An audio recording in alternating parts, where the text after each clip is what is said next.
योग में सातवां अंग है ध्यान। ध्यान को उदाहरण से समझेंगे। बादल आ गए, सूरज छुप गया। अब कोई भी व्यक्ति या कोई भी कृपा या कोई भी मान्यता या कोई भी कर्मकांड सूरज को नहीं ला सकते हैं। बादल जब हट जाते हैं, छट जाते हैं, तो जो बचता है वो प्रकाश है, वो सूरज है। उसी तरह कोई कहे कि देखो मैंने ये सफाई की, ये सफाई है। सफाई जैसा कुछ नहीं होता है। गंदगी का हट जाना और गंदगी का जितनी बारीकी से हट जाना, उतनी ज्यादा सफाई, उतनी ज्यादा क्लैरिटी और स्पष्टता समझ में आती है। कोई कहे मैं इसे प्रेम करता हूं, जितनी भी दुर्भावना है वो हट जाए तो जो बचता है वो प्रेम है। तो ध्यान कोई कर नहीं सकता है। ध्यान तो एक कृपा है, ध्यान तो एक प्रसाद है, वो मौजूद है, हर क्षण मौजूद है। विकारों के जो बादल होते हैं, पुराने संस्कारों के जो बादल होते हैं, जब वो छटने लगते हैं, जब वो अलविदा कहते हैं, साधना के द्वारा, प्रज्ञा के द्वारा, विवेक के द्वारा, सत्संग के द्वारा, सत्य के द्वारा, तो जो बचता है वो ध्यान है। तो ध्यान कोई कर नहीं सकता है। व्यक्ति जो विकार हैं वो उनको हटाने की क्रिया कर सकता है, उनको देखकर उनको समाप्त करने की विधि अपना सकता है। कोई कहता है मैं ध्यान करता हूं, तो वो यही ध्यान करता है कि कैसे मैं अभी में उपस्थित हो सकूं, कैसे मेरा मन जो भूत में डोलता है, भविष्य में डोलता रहता है, उसको वर्तमान में स्थापित कर सकूं और भावनामयी प्रज्ञा जगा सकूं, ताकि उस प्रज्ञा के बल से ध्यान घटे, विकार समाप्त हो, मन निर्विकार बने। फिर जो बचेगा वो ध्यान है। और ध्यान की अलग अलग सीढ़ियां हैं। जैसे जैसे कोई भी व्यक्ति ध्यान में पकने लगेगा, शुरुआत में ही कुछ बातें उसको समझ में आएंगी। क्या बातें समझ में आएंगी? अभी जैसे कोई कहता है कि खाना टीवी देखते हुए मत खाओ, सजग होके खाओ, खाना सम्मान से खाओ। जब ध्यान करेगा तो अपने और अपने मन, अपने शरीर के प्रति कृतज्ञता जागेगी कि इस शरीर की वजह से, इस मन की वजह से मैं सारी कर्म कर पाता हूं। तो इसके प्रति बहुत कृतज्ञता भाव जागेगा। उसी तरह जो भोजन लेता है, इस शरीर में डालता है, उसके प्रति सजग हो जाएगा कि मैं शरीर में क्या डालता हूं, अच्छा डाल रहा हूं, इससे इसकी हानि तो नहीं होगी, इस भोजन से मुझे इतना बल मिलता है। भोजन के प्रति समर्पित हो जाएगा, क्योंकि उससे उसको बल मिलता है, प्रेम हो जाएगा भोजन से। कृतज्ञता अपने आप प्रेम सिखा देती है। और क्या होगा, जैसे जैसे ही ध्यान में पकता चला जाएगा, एक चीज और घटेगी। एक चीज होता है लोक धर्म, इंसान के द्वारा बनाया हुआ धर्म, और एक होता है वो धर्म जिसने हमें बनाया है, जो घट घट वासी है, जीव में निर्जीव में उसकी सत्ता चलती है। जैसे जैसे साधना करेगा, ध्यान की डुबकियां लगेंगी,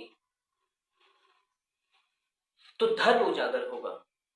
और धर्म जब उजागर होता है तो बड़ा मंगल होता है उस इंसान का।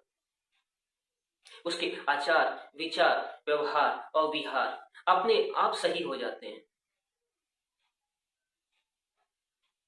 धर्म बहुत ऊंची चीज होती है जब इंसान धर्म से दूर हो जाता है, और खासकर जब गलत धर्म को अपना लेता है, इंसान के बनाए हुए धर्मों को अपना लेता है, जिसमें राग है, जिसमें दोष है, जिसमें क्लेश है, जिसमें विभाजन है, जिसमें दुराचार है,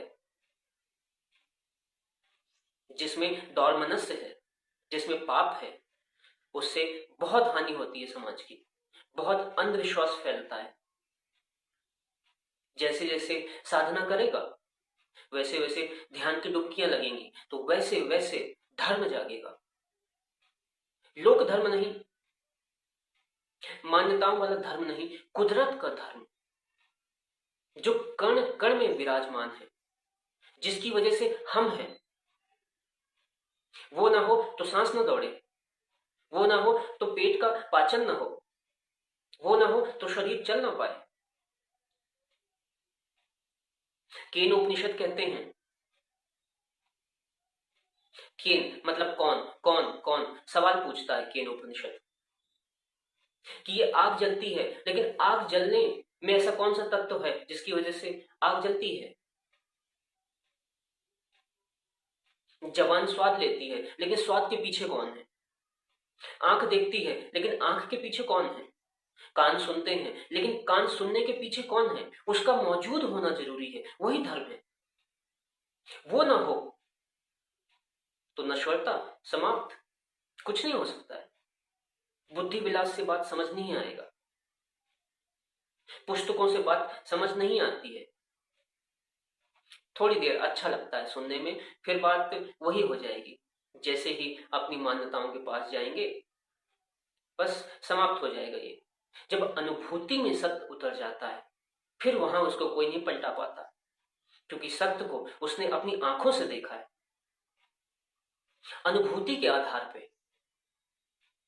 अब उसको कोई नहीं भटका सकता, अब उसको कोई भेड़ बकरी चढ़ नहीं सकती हैं, क्योंकि उसने दर्शन किए हैं। भारत में दर्शन का मतलब होता है देख लेना। इस 3.5 हाथ की काया में जो सत्य घटता है प्रतिक्षण, उसको देखकर उसके आगे चले जाना, और जो इंद्रियों के आगे की अवस्था है उनको देख जाना, तब जाके पता चलता है कि सत्य क्या है, धर्म क्या है। धर्म बहुत ऊंचा है, श्रेष्ठ है। धर्म के बिना मानव जीवन नर्क है, दुखों से भरा है। लेकिन शुद्ध धर्म मिलना बहुत मुश्किल है, उसके लिए बहुत कीमत चुकानी पड़ती है। तो इस धर्म की धारा में उतरने के लिए साधना जरूरी है, और साधना के बल से ध्यान की डुबकियां जरूरी हैं, और ध्यान में पकते पकते धर्म में पकना जरूरी है। इसके लिए साधना करनी होगी, इसके लिए प्रज्ञा जगानी होगी, इसके लिए शील का अभ्यास करना होगा। शील, समाधि, प्रज्ञा, इनका अभ्यास करना होगा, इन्हें जीवन में उतारना होगा। इनको जीवन में उतारने के लिए सबसे पहले उस व्यक्ति के सूत्रों को उठाएंगे जिसने कहा मैं गुरु नहीं, मैं कल्याण मित्र हूं।